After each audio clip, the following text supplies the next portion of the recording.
신약 성경 마지막 책, 성경의 마지막 책 요한계시록 1장 7절 한 절 말씀입니다. 함께 읽겠습니다. 볼지어다 그가 구름을 타고 오시리라. 각 사람의 눈이 그를 보겠고 그를 찌른 자도 볼 것이요 땅에 있는 모든 족속이 그로 말미암아 애곡하리니 그러하리라. 아멘. 아기의 몸으로 이 땅에 오신 예수님의 탄생을 기념하고 감사하는 성탄절이 며칠 앞으로 다가왔습니다.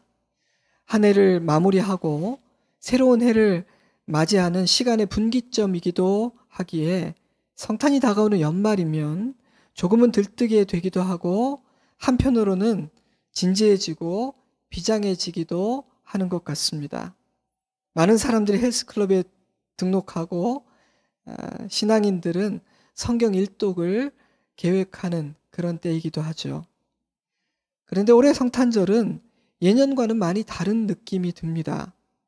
저작권 문제로 인해 크리스마스 캐롤이 거리에서 사라졌을 때 썰렁하다, 크리스마스 기분이 나지 않아, 이런 반응들이 있기도 했지만 그런 상황과는 비교할 수 없는 분위기입니다. 제아의종 타종 행사도 취소되었고요.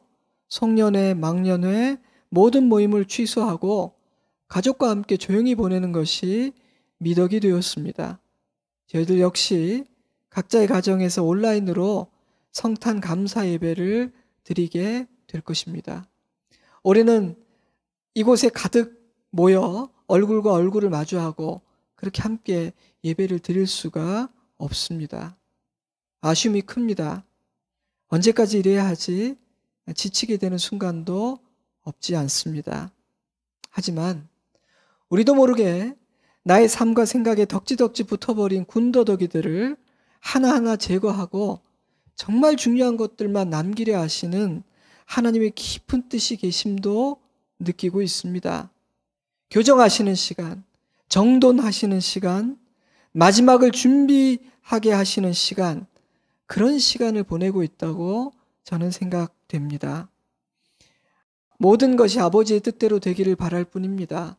아버지의 뜻을 잘 깨닫고 순종하기를 소원하고 있습니다.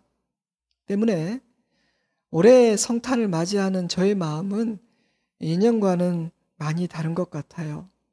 연말이 되면 언제나 기도에 더 집중하며 하나님의 뜻을 구해왔었지만 올해는 더 그렇습니다. 특히 다시 오실 예수님의 재림에 대해 많이 생각하게 하십니다. 그래서 오늘 설교의 제목을 성탄의 재림을 생각하다 이렇게 잡아보았습니다. 오늘 우리는 요한계시록 1장 7절 말씀을 읽었는데요. 이 책은 만만치 않은 책입니다. 물론 너무 겁먹지 마라, 어렵다는 선입견을 버려라, 이 책의 목적과 핵심을 이해하면 그리 어렵지는 않다, 이렇게 말하는 학자와 설교자들이 있기는 합니다. 무슨 말을 하고 싶은 것인지 그 의도는 알겠어요. 장차 반드시 일어날 일들에 대한 예언을 담고 있는 책, 성도를 향한 엄중한 경고와 놀라운 소망을 담고 있는 이 책을 포기해서는 안 된다는 뜻일 겁니다. 맞습니다. 요한계시록은 포기하거나 건너뛰어서는 안 되는 책입니다. 하지만 그래, 이 책은 쉽게 이해할 수 있는 책이야 라는 다부진 각오로 펴서 읽다 보면 얼마 가지 않아서 뭐야, 어렵잖아, 쉽지가 않은데? 이 사건과 이 사건은 어떻게 연결되는 것이지? 이 말씀, 이 사건의 의미는 도대체 뭐지? 이런 질문들이 생길 겁니다. 아마 요한계시록에서 가장 어렵지 않은 챕터는 소아시아 7교회에게 주어지는 말씀이 기록된 1장에서 3장일 거예요.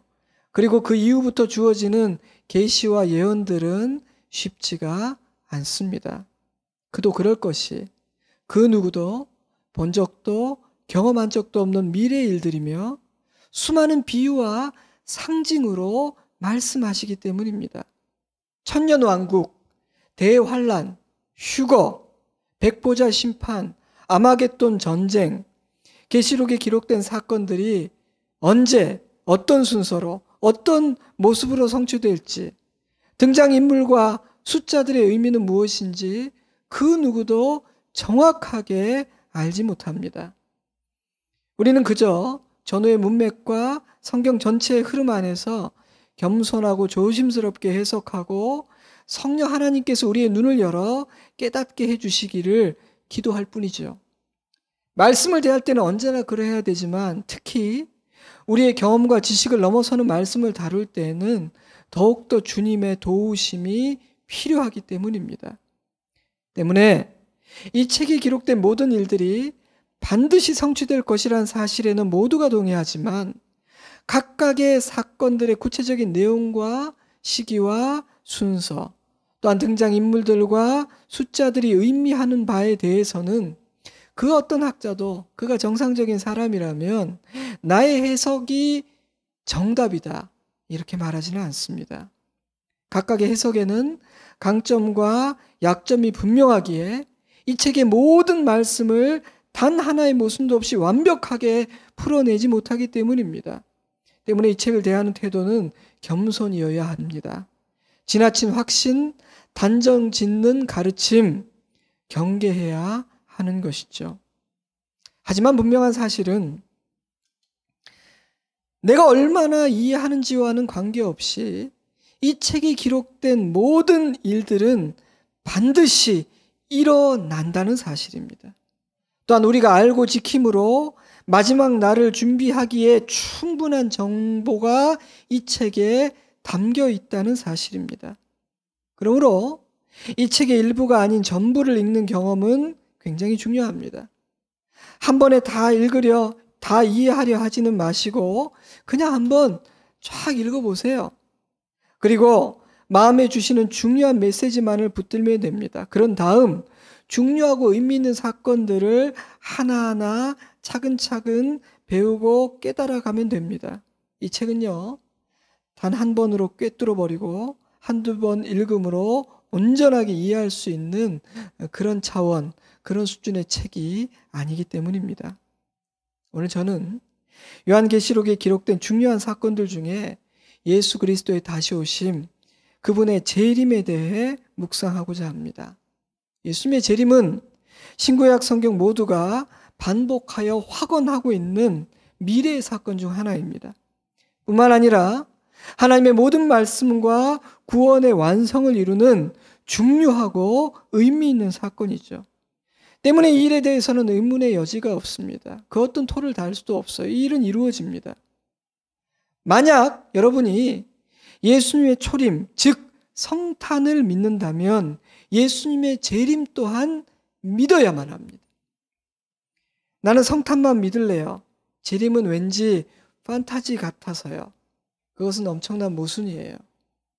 하나님의 구원 계획이 시작되고 완성되는 일에 있어서 성탄과 재림은 그 시작과 끝을 알리는 신호탄이라 해도 과언이 아닙니다. 때문에 초대교회 성도들에게 십자가의 신앙과 부활의 신앙뿐 아니라 재림의 신앙은 정말 중요한 신앙의 한 축이었습니다.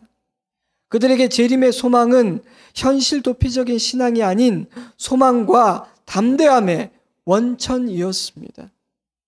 때문에 성탄은 우리 죄를 대속하기 위해 아기의 몸으로 오신 예수님의 초림을 기억하며 감사하고 찬양할 뿐 아니라 다시 오셔서 남은 자들을 구원하시고 세상을 심판하실 예수님의 재림을 기억하고 사모하는 절기여야 한다고 저는 생각합니다. 올해는 더 그런 마음이 들어요. 사도 요한은 예수님의 다시 오심은 반드시 그리고 속히 일어날 일이라고 말합니다.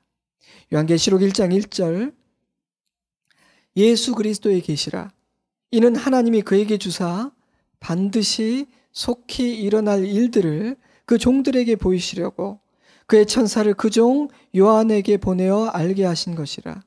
이 예언의 말씀을 읽는 자와 듣는 자와 그 가운데 기록한 것을 지키는 자는 복이 있나니 때가 가까움이라. 요한계시록의 오프닝에는 이 책의 목적이 분명하게 기록되어 있습니다. 반드시 속히 일어날 일들을 가르쳐 주는 것, 그리고 이 말씀을 지킴으로 그 날을 준비하게 하는 것. 그런데 계시록에 기록된 반드시 속히 일어날 일들, 그 모든 사건들의 정점이요 중심이며 완결이 되는 사건이 바로 예수 그리스도의 재림이에요. 1장 7절 말씀 볼지어다 그가 구름을 타고 오시리라. 각 사람의 눈이 그를 보겠고 그를 찌른 자들도 볼 것이요 땅에 있는 모든 족속이 그로 말미암아 애곡하리니 그러하리라. 아멘. 볼지어다 behold 주목, 모두 조용히 하고 주목, 집중, 이런 뜻입니다. 대부분의 학자들은 이 요한계시록을 도미티안 황제 치하에서 박해받고 있던 소아시아 지역의 7교회에 보내진 편지라고 이해합니다. 네로 황제가 로마 제국 최초의 기독교 박해자라면 도미티안은 그를 잇는 두 번째 박해자로 이해되곤 합니다. 살아있는 신이 되고자 했던 도미티안의 폭정으로 인해 교회는 혹독한 핍박을 당할 수밖에 없었는데요. 네로의 박해가 로마 지역에 집중되었다면 도미티안의 박해는 로마를 넘어 지금의 터키 지역인 소아시아에까지 미쳤습니다. 그러한 박해의 여파로 사도 요한은 pat모섬에 유배되게 되는데요. 그러한 혹독한 시대에 유배된 pat모섬에서 쓴 책이 바로 요한계시록이다. 다수의 학자들은 그렇게 이해하고 동의하고 있습니다. 그러니 요한은 지금 극심한 환난과 위협 속에서 흔들리고 낙심하였으며 지쳐가던 성도들을 향해 주목, 집중 이렇게 외치고 있는 것입니다. 왁자지껄 소란한 교실에 들어온 선생님께서 탁자를 탁 치시더니 주목, 주목! 지금부터 내가 하는 말에 집중해, 귀를 기울여야 해 이렇게 말씀하셨다고 그렇게 이해하면 될 것 같아요. 그렇다면 이 주목, 볼지어다, behold 이 다음에 나오는 말은 굉장히 중요한 말이겠죠. 근데 사도 요한은요 예수님의 재림에 대해서 말하고 있어요. 왜입니까? 고난과 위협 가운데에서 우왕좌왕 흔들리고 있던 그들이 주목해야 할 사실, 그들의 중심을 잡아줄 진리, 그들의 소망, 그들의 담대함의 이유가 될 진리, 그것은 바로 예수님이 약속하신 그대로 다시 오신다는 사실이었기 때문입니다. 사도행전 1장 9절 이 말씀을 마치시고 그들이 보는 데 올려져 가시니 구름이 그를 가려 보이지 않게 하더라. 제자들이 자세히 하늘을 쳐다보고 있는데 흰옷 입은 두 사람이 그들 곁에 서서 이르되 어찌하여 서서 하늘을 쳐다보느냐? 너희 가운데서 하늘로 올려지신 이 예수는 하늘로 가심을 본 그대로 오시리라 하였느니라. 여러분 요한은요 그 현장에 있었던 목격자잖아요. 그는 십자가 부활 승천 모두를 직접 보았고 재림의 약속을 예수님의 입으로부터 직접 들었습니다. 그리고 유배되었던 pat모섬에서 받은 계시를 통해 그 모든 사실을 다시 한번 컨펌 받게 됩니다. 그래서 요한은요 1절에서 이 일은 반드시 그리고 속히 일어날 일이라고 말한 후에 3절에서 때가 가깝다라고 한 번 더 못을 박은 후 편지를 마무리하는 22장에서 마침표를 찍습니다. 또 그가 내게 말하기를 이 말은 신실하고 참된지라 주고 선지자들의 영의 하나님이 그의 종들에게 반드시 속히 되어질 일을 보이시려고 그의 천사를 보내셨도다. 보라 내가 속히 오리니 이 두루마리의 예언의 말씀을 지키는 자는 복이 있으리라 하더라. 그는 왜 이 사실을 이토록 여러 번 반복하고 또 강조하는 것일까요? 일어나지 않을 것이라고 생각하거나 오시려면 아직 멀었다라고 생각하며 방만하게 살지 말라는 뜻입니다. 깨어 있어야 한다. 정신 차려야 한다. 잠들어서는 안 돼. 경고하기 위해서입니다. 힘겹더라도 견디고 버티어 이겨내라는 격려의 응원가이기도 합니다. 주님의 모든 말씀은 신실하고 참되기에 반드시 이루어지고 속히 되어질 것이기 때문입니다. 그런데 여러분, 반드시라는 말씀에는 고개가 쉽게 끄덕여지는데 속히라는 말씀에는 의문이 생기지 않습니까? 2000여 년이 흐르도록 안 오시지 않았는가라는 생각이 드는 것이죠. 하지만 저는요, 속히 오신다 하셨으니 내일 오시더라도, 아니 오늘 당장 오시더라도, 아니 지금 이 예배 중에 오시더라도 놀랄 일이 아니구나, 언제라도 오실 수 있다는 그런 말씀이구나, 이런 생각이 듭니다. 지금 당장 오시더라도 조금도 놀랍지 않다는 뜻이죠. 이 사실을 베드로는 이렇게 표현했습니다. 베드로서 3장 8절, 사랑하는 자들아, 주께는 하루가 천년 같고 천년이 하루 같다는 이 한 가지를 잊지 말라. 주의 약속은 어떤 이들이 더디다고 생각하는 것 같이 더딘 것이 아니라 오직 주께서는 너희를 대하여 오래 참으사 아무도 멸망하지 아니하고 다 회개하기에 이르기를 원하시니라. 그러나 주의 날이 도둑같이 오리니 그날에는 하늘이 큰 소리로 떠나가고 물질이 뜨거운 불에 풀어지고 땅과 그 중에 있는 모든 일이 드러나리로다. 그러니 여러분, 반드시 그리고 속히라는 이 두 단어를 우리의 마음에 단단히 새겨두고 기억을 해야겠습니다. 이 두 단어가 우리의 남은 날, 우리가 살아가는 현실의 삶에 선한 영향을 미칠 수 있기를 바랍니다. 또한 요한은 예수님은 천하 만민이 보는 가운데 공개적으로 오실 것이라고 선포합니다. 볼지어다 그가 구름을 타고 오시리라. 각 사람의 눈이 그를 보겠고 그를 찌른 자도 볼 것이요 땅에 있는 모든 족속이 그로 말미암아 애곡하리니 그러하리라. 아멘. 구름과 함께 오신다는 표현은 신적인 임재, 신의 영광을 상징하고 의미합니다. 초림의 특징이 겸손이었다면 재림의 특징은 영광이라는 뜻입니다. 초림은 은밀하게 이루어졌기 때문에 만왕의 왕 세상의 구주가 오셨음에도 불구하고 아는 자가 희소하였지만 재림은 공개적으로 이루어지기에 모든 사람이 보게 될 것이라는 뜻입니다. 특히 예수 그리스도를 찌른 자, 직접적으로 십자가에 예수를 못 박은 자들뿐 아니라 그리스도를 거절하고 박해한 자, 말씀을 듣고도 순종하지 않은 모든 사람들이 영광 중에 임하시는 예수 그리스도를 보게 될 것이라는 사실을 강조하고 있습니다. 그런데 여러분, 모든 족속이 그로 말미암아 애곡한다라는 말씀의 의미는 무엇일까요? 모든 족속이라고 표현된 이 사람들은 주님을 거절하고 믿지 않은 사람들이며 주님이 반드시 속히 오신다는 사실을 믿지 않고 자기 생각과 세상의 풍조를 따라 살았던 사람들입니다. 이들 가운데는 교회 안에 속했지만 주님의 말씀을 따르고 순종하지 않았던 자들도 포함될 거예요. 계시록 22장 10절, 이 두루마리의 예언의 말씀을 임봉하지 말라. 때가 가까우니라.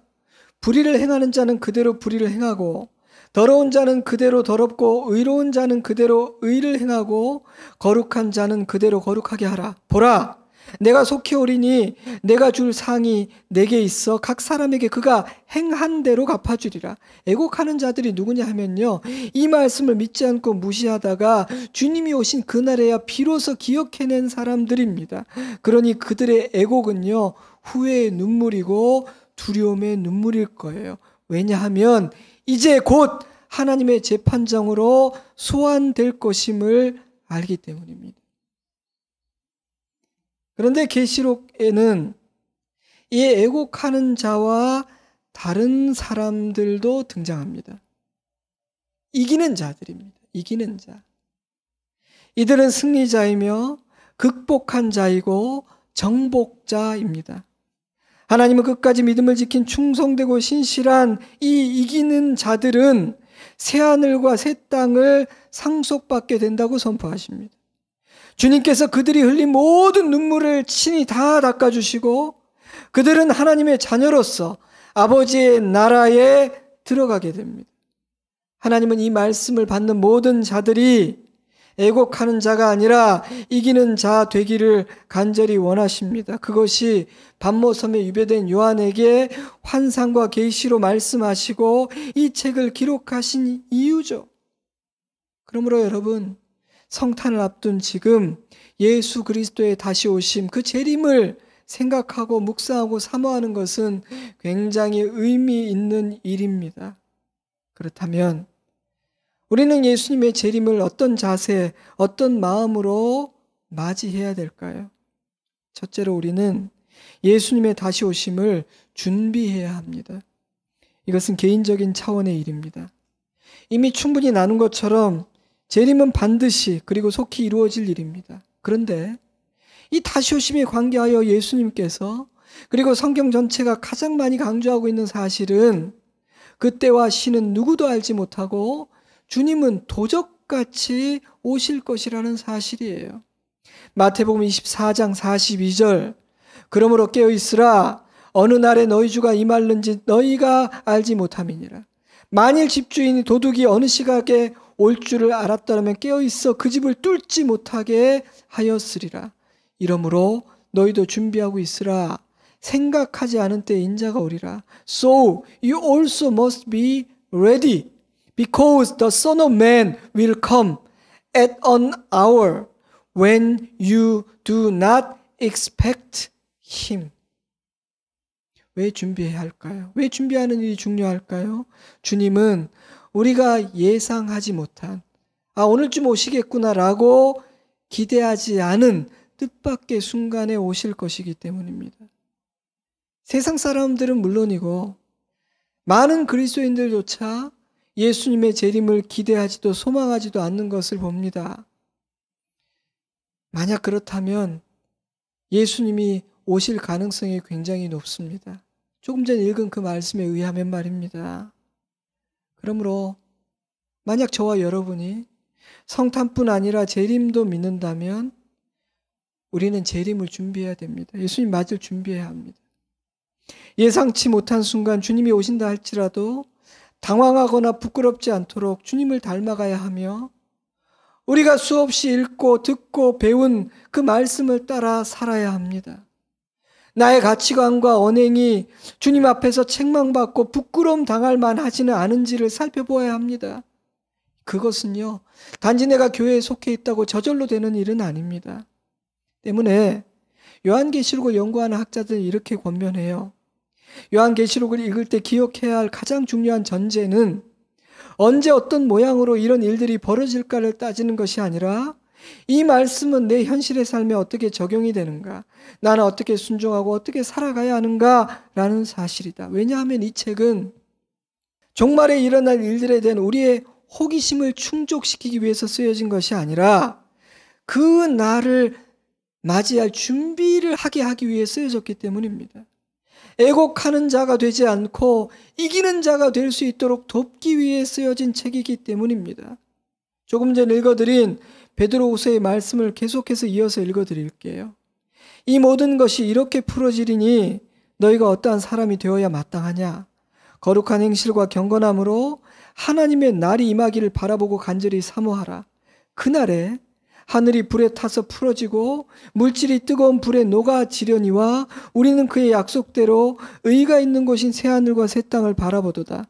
그러므로 사랑하는 자들아, 너희가 이것을 바라보나니 주 앞에서 점도 없고 흠도 없이 평강 가운데 나타나기를 힘쓰라. 어떠한 사람이 되는 것이 마땅하겠느냐? 베드로의 대답은 크게 두 가지예요. 첫째로 바라보는 것을 바꾸라. 새하늘과 새 땅을 바라보라. 이것은 삶의 지향점과 삶의 목적을 바꾸라는 뜻입니다. 재림을 믿는 자는 이 땅에서의 삶이 전부가 아님을 믿는 자이기 때문입니다. 그래서 재림을 믿는 사람은요, 재림을 준비하는 사람은 기도가 달라지고 삶의 목표가 바뀝니다. 사랑하는 여러분, 내 인생의 지향점과 목적, 나의 가치관이 변화되었는지 살펴보시기 바랍니다. 바로 그것이 재림을 준비하는 첫걸음이에요. 둘째로 바라보는 것이 바뀌었으니 주 앞에서 점도 없고 흠도 없이 평강 가운데 나타나기를 힘쓰라. 거룩한 행실과 경건함으로 하나님의 날이 임하기를 바라보고 간절히 사모하라. 하나님은 거룩함과 성결함을 요구하십니다. 사도 요한은 요한일서 3장 2절에서 이렇게 표현했어요. 사랑하는 자들아, 장래에 어떻게 될지는 아직 나타나지 아니하였으나 그가 나타나시면 우리가 그와 같을 줄을 아는 것은 그의 참모습 그대로 볼 것이기 때문이니 주를 향하여 이 소망을 가진 자마다 그의 깨끗하심과 같이 자기를 깨끗하게 하느니라. 재림을 믿고 준비하는 사람은 자기를 깨끗하게 하려 한다는 거예요. 이전에는 그렇지 않았는데 재림을 생각하기 때문에 자기를 깨끗하게 지키려 한다는 거예요. 이기는 자는 간음, 도둑질, 비방, 거짓, 음란, 불평, 시기, 하나님께서 더럽고 추하다 하신 모든 것들로부터 자신을 떼어놓고 멀리 하려고 애쓴다는 겁니다. 그러나 애곡하는 자들은 그렇지가 않아요. 하나님을 믿는다고 하는데 그런 더러운 것을 삶에서 버리지 않아요. 나는 룸살롱은 안 갑니다. 저는 그래도 간음하지는 않아요. 나는 동성애 안 합니다. 저는 엠번방 같은 데 가입한 적이 없어요. 물론 귀한 일이에요. 근데 저는 그래도 이 몸의 거룩은 그나마 쉬운 영역이라는 생각이 들어요. 저는 믿어요. 적어도 우리 좋은 시학교에 함께 예배드린 우리 성도들 중에는 이 몸의 거룩이라는 면에서 정말 자기 몸을 더럽히는 분들 없을 거라고 저는 그렇게 확신합니다. 하지만 여러분, 생각의 거룩, 말의 거룩, 중심의 거룩은 그 누구도 자신하기 어려운 만만치 않은 영역이에요. 코로나로 인해서 동선이 공개되어 문제가 된 사람들이 제법 있다고 합니다. 룸사롱, 게이바, 도박장, 이단의 집회, 가지 않아야 될 모텔 등등 공개하기 민망한 곳에 갔기 때문에 자신의 동선을 숨겼다가 문제가 되고 고발된 사람들도 있습니다. 그래서 언젠가 제가요, 그리스도인으로서 동선이 공개되어도 문제가 되지 않을 곳만 다니십시오. 제가 농담 반 진담 반으로 그런 말씀 드린 적도 있어요. 기억하시는지 모르겠습니다. 근데 여러분, 요한계시록을 읽어보면요, 예수님이 다시 오시면 우리의 모든 동선이 공개가 됩니다. 동선만이 아니에요. 사람들은 보지 못한 우리의 중심 내면 깊은 곳에 무엇이 있었고 은밀한 곳에서 누구와 어떤 말을 했는지도 다 공개가 됩니다. 협박하는 게 아니에요. 성경에 그렇게 쓰여 있습니다. 또 제가 그런 협박할 주제도 못 되고 저도 그 말씀 앞에 서 있는 사람인데요. 우리는 은혜로 구원받는다는 사실을 아주 쉽게 값싸게 받습니다. 그러나 그 은혜는 예수 그리스도의 피값, 생명의 값으로 주어진 값비싼 은혜입니다. 또한 성경은 믿음에, 우리가 믿는 그 믿음에 합당한 삶, 우리가 받은 은혜에 어울리는 삶을 굉장히 강조하고 있습니다. 요한계시록에는 2장 23절, 18장 6절, 20장 12절, 13절, 22장 12절 이렇게 4차례 행위대로 심판한다 라는 말씀이 주어지고 있습니다. 이 4 장면 모두가 굉장히 중요하고 의미 있는 장면이에요. 제가 그중 한 절 20장 말씀을 읽어드립니다. 또 내가 보니 죽은 자들이 큰 자나 작은 자나 다 보좌 앞에 서 있는데 책들이 펴 있고 또 다른 책이 펴졌으니 곧 생명책이라. 죽은 자들이 자기 행위를 따라 책들에 기록된 대로 심판을 받으니 바다가 그 가운데에서 죽은 자들을 내주고 또 사망과 음부도 그 가운데에서 죽은 자들을 내주매 각 사람이 자기의 행위대로 심판을 받고 사망과 음부도 불못에 던져지니 이것은 둘째 사망 곧 불못이라. 비록 우리가 이 모든 말씀의 의미 하나하나를 온전히 이해할지는 못한다 할지라도 감은 오지요. 감은. 뭘 말씀하시는구나. 여러분, 우리는 이 말씀들, 이러한 말씀들을 가벼이 여겨서는 안 됩니다. 때문에 재림을 믿는 자들은 주님 앞에서 각자의 삶을 돌아보고 주님의 기쁘신 뜻이 무엇인지를 분별하여 그 뜻을 따라 살려고 노력하게 됩니다. 여러분, 그것이 재림을 준비하는 것입니다. 둘째로 또한 우리는 예수님의 다시 오심을 준비할 수 있도록 세상을 섬겨야 합니다. 이것은 사명이라는 차원의 일이에요.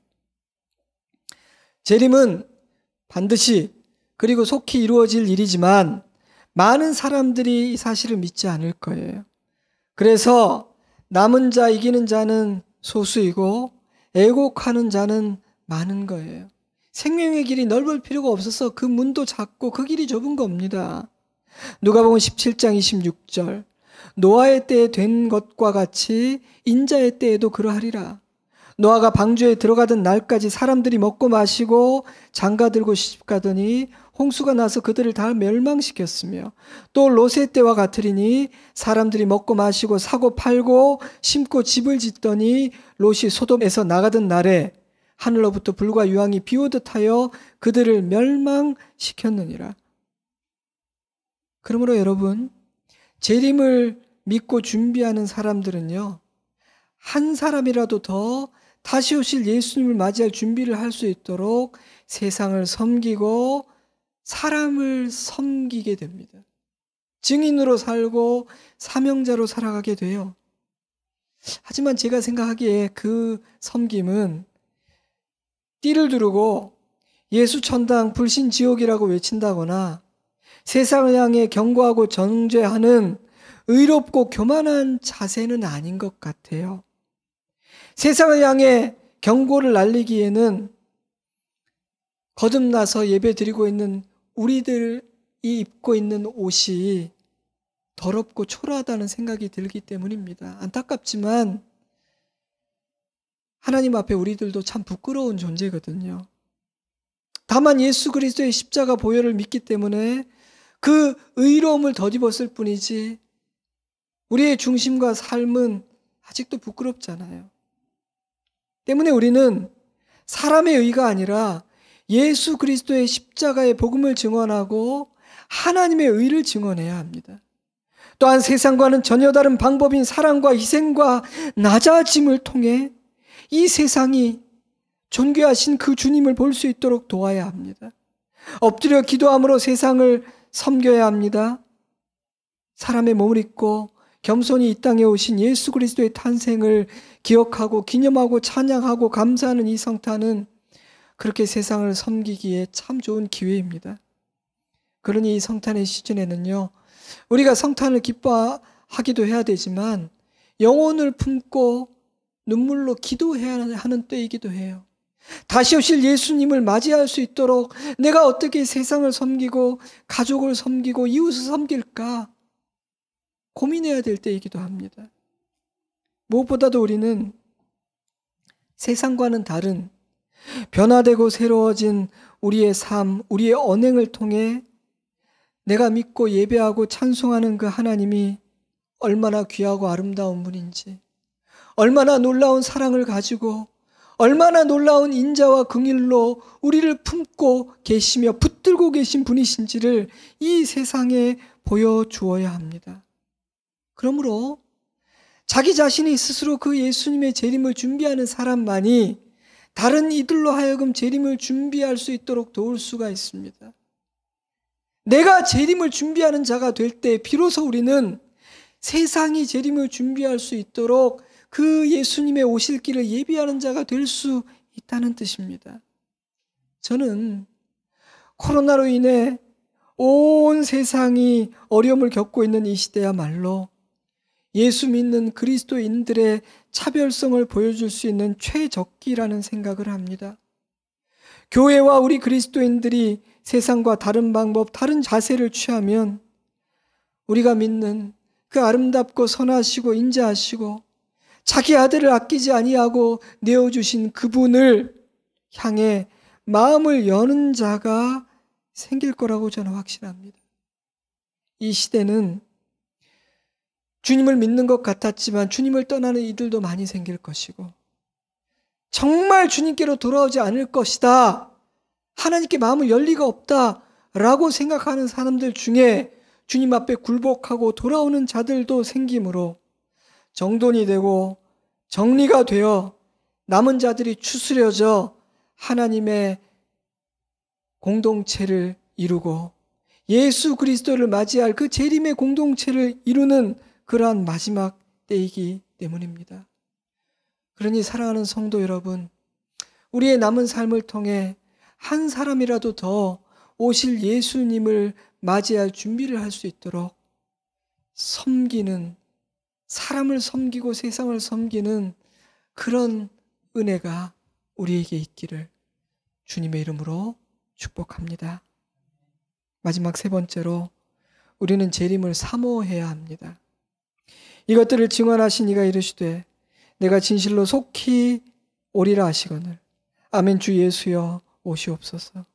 모든 계시를 마친 주님께서 내가 진실로 속히 오리라 말씀하시자 요한은 조금도 주저하지 않고 예 주님 부디 속히 어서 와 주십시오. 나는 당신이 오시는 그날을 간절히 기다리고 있습니다. 이렇게 화답하였습니다.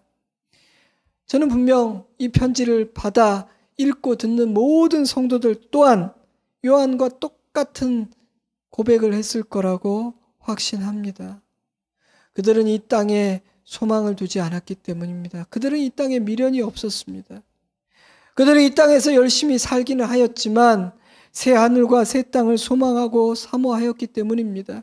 그 이유 때문에 그들은 사자굴에 던져져도 불타 죽어도 담대할 수가 있었던 것이죠. 사랑하는 여러분, 나는 어떤 것 같습니까? 속히 오겠다는 그 예수님의 말씀 앞에서 나도 요한처럼 대답할 수 있겠습니까? 나는 주님이 다시 오시는 그날을 간절히 사모하고 기다리고 있습니까? 만약 요한처럼 선뜻 대답할 수 없다면 주님 조금만 더 있다 와 주십시오 라고 생각된다면 그 이유는 무엇일까요? 혹시라도 롯의 아내처럼 멸망할 소돔과 고모라에 아직도 미련이 남아있기 때문은 아닙니까? 약속하신 그 하나님의 나라가 정말 얼마나 좋은 곳인지 이 땅의 것과는 비교할 수 없다는 사실을 모르기 때문은 아닙니까?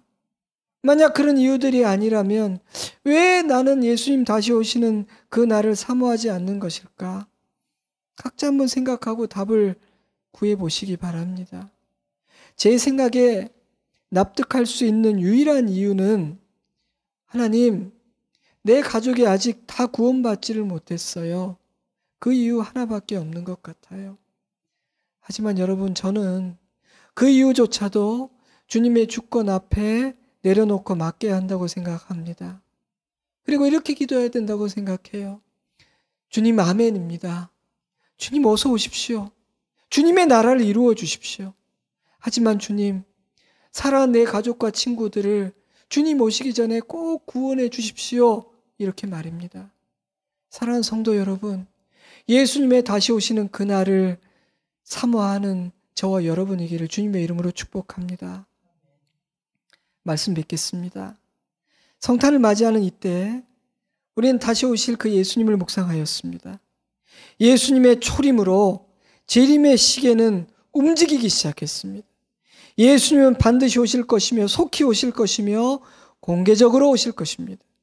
그러므로 우리는 예수님의 다시 오심을 준비해야 하며 이 세상이 한 사람이라도 더 예수님의 다시 오심을 준비할 수 있도록 세상과 사람을 섬겨야 합니다. 또한 우리는 예수님의 다시 오심을 사모해야 합니다. 이 땅에서의 삶이 전부가 아닙니다. 우리는 본향을 향해 걷고 있는 나그네입니다. 어떤 형태로든 이 땅에서의 시간은 언젠가는 끝나게 됩니다. 요한계시록 22장 6절 또 그가 내게 말하기를 이 말은 신실하고 참된지라 주고 선지자들의 영의 하나님이 그의 종들에게 반드시 속히 되어질 일을 보이시려고 그의 천사를 보내셨도다. 보라 내가 속히 오리니 이 두루마리의 예언의 말씀을 지키는 자는 복이 있으리라 하더라. 아멘. 주 예수여 속히 오시옵소서. 함께 기도하겠습니다.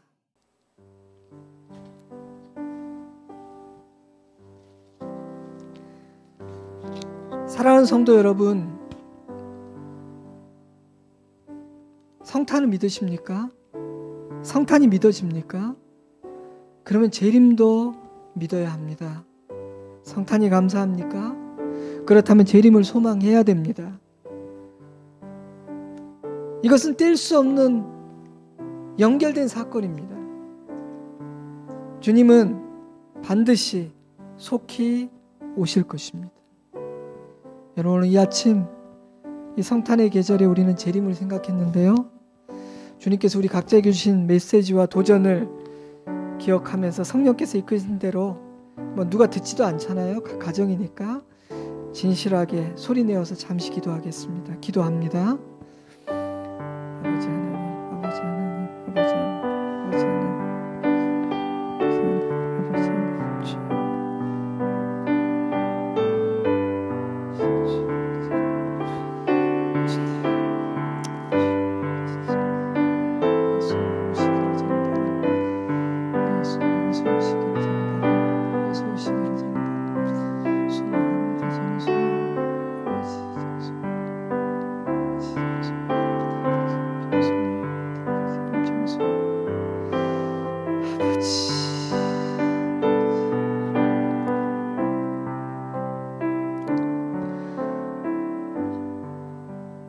하나님 아버지여, 눈에 보이고 손에 잡히는 이 땅의 삶에 마음이 온통 빼앗기고 영향을 받아 보이지 않는 하나님의 나라를 잊어버리고 반드시 속히 이루어진다고 약속하신 그 모든 일들을 기억하지 못한 우리 어리석음을 회개합니다. 주님, 그리고 반드시 속히 다시 오실 그 예수님을 이 성탄의 계절에 바라보고 찬양하며 사모합니다. 예수님 맞을 준비를 하게 하여 주시고 우리의 사명을 다 완수하게 하여 주시옵소서. 한 영혼이라도 더 구원하여 오실 예수님 부끄럽지 않게 애곡하는 자리가 아닌 이기는 자의 자리에서 맞이하게 할 수 있도록 사람을 섬기고 세상을 섬기는 우리가 되게 하여 주시옵소서. 그리고 재림을 사모하게 하여 주시옵소서.